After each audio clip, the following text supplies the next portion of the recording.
اور وہ یہ ثابت کرنا چاہیں گے کہ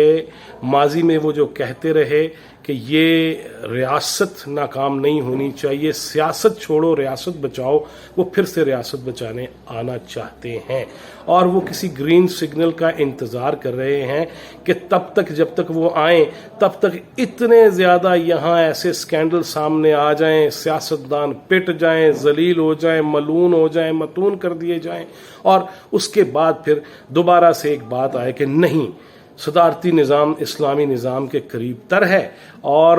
شورائیت کا نظام ہونا چاہیے، اور اس پہ خان صاحب بھی بہرحال آج کل جب سے ان کی شادی ہوئی ہے اب تیسری، اس کے بعد سے وہ بھی اسلام کا جس طرح مطالعہ کر رہے ہیں اور جس قسم کے اسلام کا مطالعہ کر رہے ہیں اس میں وہ بھی ذہن بنا رہے ہیں کہ نہیں، اس طرح تو بلیک میل ہوا جائے گا، اس طرح تو ممبران پورے کرتے کرتے ساری زندگی لنگ جائے گی، پہلے ہی لنگ گئی ہے کافی زیادہ اور گزر گئی ہے، اور اب اس میں مزید بلیک میل ہوا نہیں جانا چاہیے، اور ہمیں یا تو 2/3 اکثریت ملے یا تو اس کی کوئی ان سے وعدہ وعید کر لے، انہیں یقین دہانی کرا دے، تو تب وہ جا کے معاملہ بہتر ہو سکتا ہے ان کے حق میں، وگرنہ وہ بھی اس کے قائل ہیں۔ اور بعض کہنے والے کہہ رہے ہیں کہ قومی اسمبلی کا یہ جو تماشا ہوا ہے، اور دیکھیں نا، بجٹ اجلاس ہو اور وہ ملتوی کر دیا جائے غیر معینہ مدت کے لیے، اس لیے کہ جب تک معاملات طے نہیں ہوتے۔ بھائی اپوزیشن تو پوری دنیا میں غلط کرتی ہے، میں یہ نہیں کہتا کہ اپوزیشن جو بھی کرتی ہے وہ صحیح کرتی ہے، غلط کرتی ہے، لیکن اپوزیشن کے پاس احتجاج کے علاوہ کوئی راستہ ہوتا نہیں ہے،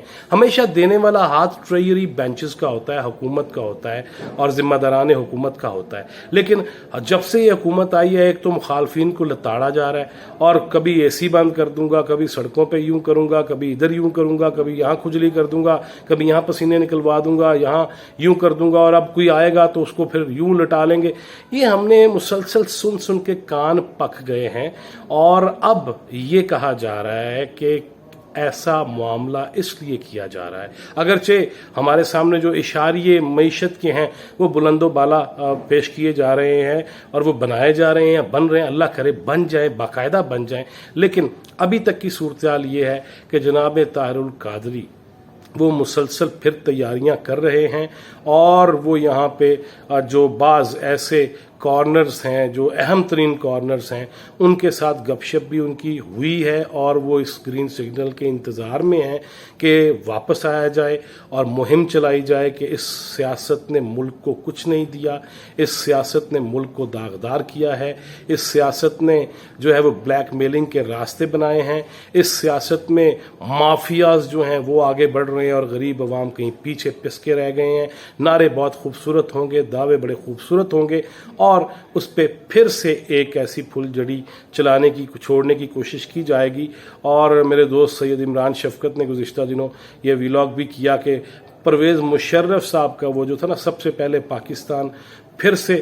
وہ چیز بھی سامنے لائی جائے گی، اور حضرت قادری کے جو ہے وہ شعلہ بیانیاں ان کی دیکھنے کو ملیں گی۔ پھر شاید کفن والوں کی چاندی ہو جائے، کفن سینے والوں کی، اور ویسے بھی کفن مہنگا بھی جتنا ہو گیا ہے، اب ایسی ہی چیز قادری صاحب کو چاہیے وہ لہرائے دوبارہ سے، اور یہ بتائیں کہ خان صاحب کے بقول بھی کہ سکون تو قبر میں ہی ہے، لہذا ہو سکتا ہے کہ قادری صاحب نے خان صاحب کا مشورہ مان کے ہی کفن ساتھ لے ہیں کہ انتے پتہ نہیں زندگی کنی ہے۔ پہلے تو انہوں نے 63 سال کی عمر میں فوت ہو جانا تھا نبی کریم صلی اللہ علیہ وسلم کی سنت پہ عمل کرتے ہوئے کہ، اور انہیں بشارت بھی آئی تھی، پھر وہ بشارت کے ادھر ادھر ہو گئی، بشارت نہ ہو گئی ہو تو باجی بشارت ہو گئی، جدو مرضی گلی چ آ جائے، جدو مرضی چلی جائے۔ لہذا یہ چیزیں وہ ہیں جو اب تک کی اسلام آباد میں بھی یہ زیر بحث ہیں، اور انٹرنیشنلی بھی شاید یہی موافق آ رہا ہے، کیونکہ جو خطے کے معاملات ہیں اور جس طرح امریکہ کی چین کی معاشی جنگ ہے، اس میں افغانستان سے امریکہ کا جانا اور اس کے بعد پاکستان کے حالات وہ کس ڈگر پہ جائیں گے، اگرچہ ہمارے جو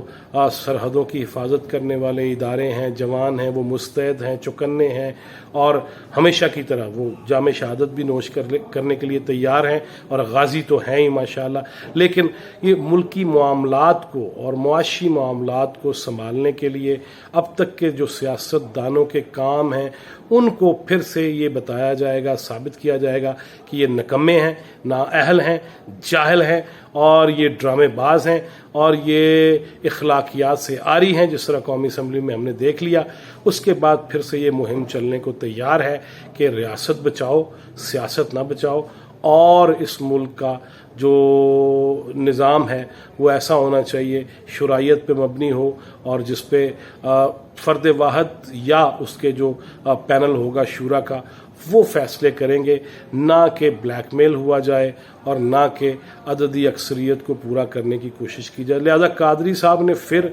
بیگ شیک سنا، وہ رمضان میں جب آئے تھے تو تب بھی بھر کے لائے تھے، کس چیز کے تھے اس کی بھی تحقیقات تو ہونی چاہیے، لیکن بہرحال سامان شمان ان کے پاس اتنا ہے ماشاءاللہ، جہاں جائیں ان کے پاس بڑا سامان ہے، بڑا سامان ہے انہوں نے کو، لہٰذا وہ سامان بھی یہاں لے آئے تھے اور ابھی تک یہ فیصلہ نہیں ہو سکا کہ یہ معاملہ کب چلایا جائے، اور ممکن ہے کہ جو ہی اپوزیشن کی کوئی تحریک یا جلسے زیادہ شروع ہوں تو ادھر سے قادری صاحب کو چھوڑ دیا جائے پاکستان میں، اور وہ پھر سے اپنے معتقدین اور اپنے چاہنے والے اور ان کے جو پیچھے چلنے والے حضور کے جو ماننے والے ہیں وہ پھر ان کے پیچھے چل پڑیں، اور اللہ تعالیٰ کرے کہ اس دفعہ خان صاحب چونکہ پہلے بھی بھگت چکے ہیں، جس طرح تعفن ہو گیا تھا یہاں دھرنوں میں